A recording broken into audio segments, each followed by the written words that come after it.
Hello everyone, welcome to Study Hub. आज की इस क्लास में हम पढ़ेंगे the fundamental unit of life यानी कि सेल के बारे में। सेल जिन्हें बिल्डिंग ब्लॉक्स भी बोला जाता है। बिल्डिंग ब्लॉक्स, कोई भी बिल्डिंग आपने देखा होगा वो ईंटों से मिलके बनती है। ठीक उसी तरह हमारी बॉडी सेल से मिलके बनती है। कुछ सेल्स मिलके टिश्यू बनाते हैं, कुछ टिश्यूज मिलके ऑर्गन, कुछ ऑर्गन्स मिलके बनाते हैं ऑर्गन सिस्टम, और इन्हीं ऑर्गन सिस्टम से बनती है हमारी पूरी बॉडी। जैसे किसी भी बिल्डिंग के लिए उसकी ईंटें उसका सबसे इम्पोर्टेंट हिस्सा है, वैसे ही हमारी बॉडी के लिए ये छोटे छोटे सेल्स बहुत ही इम्पोर्टेंट हिस्सा है। आइए जानते हैं इन्हीं छोटे छोटे सेल्स की दुनिया के बारे में। आइए सबसे पहले पढ़ते हैं डिस्कवरी ऑफ सेल के बारे में। सेल की डिस्कवरी सबसे पहले रॉबर्ट हुक नाम के एक इंसान ने की। रॉबर्ट हुक ने 1665 में अपना एक माइक्रोस्कोप बनाया और उस माइक्रोस्कोप के अंदर जब उसने कॉर्क को रखा तो उसे कुछ ऐसा स्ट्रक्चर दिखाई दिया। अगर आप ध्यान से देखेंगे तो ये स्ट्रक्चर ऐसा लगता है जैसे किसी हनी बी का छत्ता, यानी कि हनी कॉम्ब। या फिर हम ये भी कह सकते हैं कि इसे देखने पे ऐसा लगता है जैसे ये बहुत सारे छोटे छोटे कमरे हैं। इसी वजह से इसका नाम पड़ा सेल, क्योंकि सेल का लैटिन में मतलब होता है लिटिल रूम। उसके बाद स्टडी ऑफ सेल कहलाई cytology, because cyto mean cell and logy means study. लेकिन रॉबर्ट हुक ने जो ये सेल्स डिस्कवर किए थे ये डेड सेल्स थे।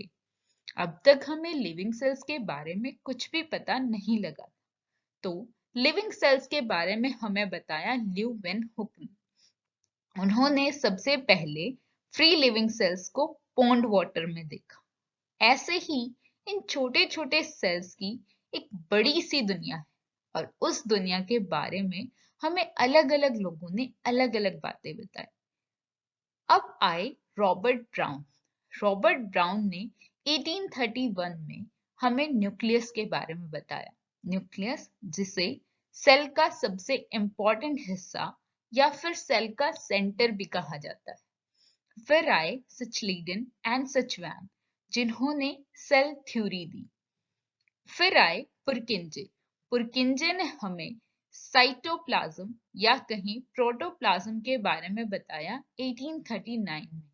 अब आगे हम जानेंगे न्यूक्लियस, प्रोटोप्लाज्म, साइटोप्लाज्म ये सब कुछ होता क्या है।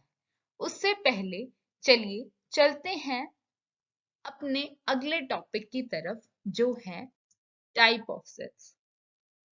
आप लोगों ने ये तो पढ़ लिया कि सेल्स के बारे में हमें किसने बताया। अब पढ़ते हैं कि ये सेल्स जो भी इस दुनिया में पाए जाते हैं ये होते किस किस तरह के। तो सेल्स दो टाइप की हैं, prokaryotic cell and eukaryotic cell. इन नामों को अगर आप ध्यान से देखोगे तो यूकैरियोटिक बना है यू प्लस कैरियोट से। Eu means true and karyote means nucleus. तो यूकैरियोटिक सेल वो सेल्स हैं जिसके अंदर एक ट्रू न्यूक्लियस प्रेजेंट है। On the other hand prokaryotic बना है प्रो प्लस कैरियोट, यानी कि जिसके अंदर एक ट्रू न्यूक्लियस की बजाय एक प्रिमिटिव सा न्यूक्लियस है, या कह सकते हैं कि न्यूक्लियस एब्सेंट है।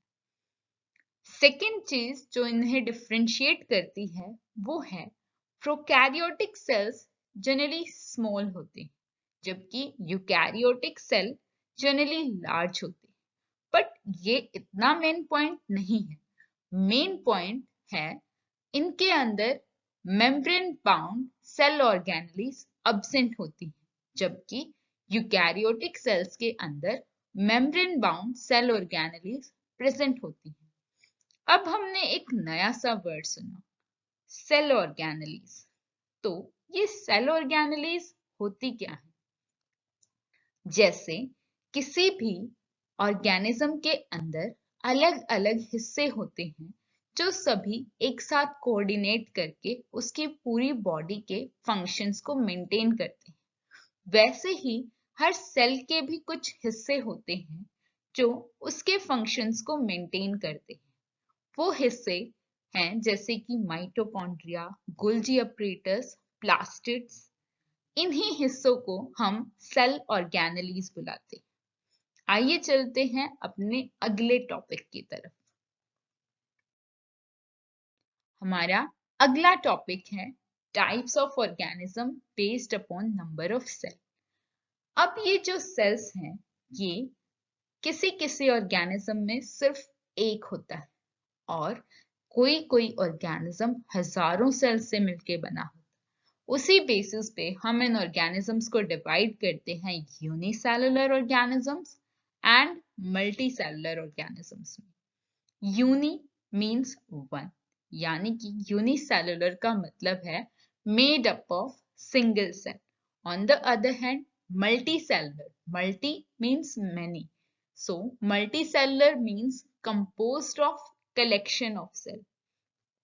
अब क्योंकि यूनिसेलुलर ऑर्गेनिज्म में सिर्फ एक ही सेल है तो उसी सेल को उसके सारे काम करने, चाहे वो फूड डाइजेशन हो, फूड प्रिपरेशन हो या फिर इजेशन, एक्सक्रीशन, कोई भी फंक्शन हो, सभी काम एक ही सेल को करने हैं, इसलिए इसके अंदर डिवीजन ऑफ लेबर नहीं है।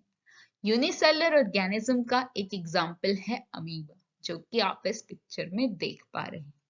On the other hand, multicellular organism में सभी सेल्स मिलके टिश्यूज बनाते हैं, टिश्यूज मिलके ऑर्गन बनाते हैं, ऑर्गन्स मिलके ऑर्गन सिस्टम बनाते हैं और ऑर्गन सिस्टम मिलके बनाते हैं बॉडी। अब हर ऑर्गन का अलग अलग काम होता है, हर सेल का अलग अलग काम होता है। अब इसमें सबके अपने अलग अलग फंक्शन है, जैसे कि ह्यूमन बॉडी के अंदर सर्कुलेटरी सिस्टम का काम है ट्रांसपोर्टेशन, डाइजेस्टिव सिस्टम का काम है digestion of food, respiratory system का काम है एक्सचेंज ऑफ गैसेस, यानी कि हर हिस्से का अपना एक अलग फंक्शन है। सो मल्टीसेलुलर ऑर्गेनिजम्स के अंदर डिवीजन ऑफ लेबर पाया जाता है। अभी हमने पढ़ा ही है कि ऐसा ह्यूमंस में होता है, तो मल्टीसेलुलर ऑर्गेनिज्म का एक एग्जाम्पल है ह्यूमन। और भी ढेर सारे एनिमल्स जो आप आपके अराउंड देखते हैं, जैसे कि dog, cat, elephant and all other like that, वो सभी मल्टीसेलुलर ऑर्गेनिजम्स ही हैं।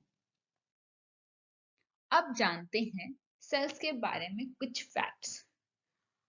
आप लोगों ने पढ़ा कि सेल्स हमारी बॉडी के सबसे छोटे से हिस्से होते हैं, लेकिन आप लोगों को जान के हैरानी होगी कि कुछ सेल्स ऐसे भी हैं जिन्हें हम अपनी आंखों से देख सकते हैं, इवन अपने हाथों में भी ले सकते हैं। वो है एग्स। एंड दुनिया का सबसे बड़ा सेल यानी कि लार्जेस्ट सेल है ऑस्ट्रिच एग, बिकॉज ये लार्जेस्ट एग भी है। एंड सबसे स्मॉलेस्ट सेल है माइकोप्लाज्मा, ये एक डिसीज कॉजिंग माइक्रो ऑर्गेनिज्म भी। हमारी बॉडी का सबसे लॉन्गेस्ट यानी कि सबसे लंबा सेल है नर्व सेल, जो कि हमारे ब्रेन की कोऑर्डिनेशन में हेल्प करता है। उम्मीद है आप लोगों को सेल की ये दुनिया पसंद आई होगी।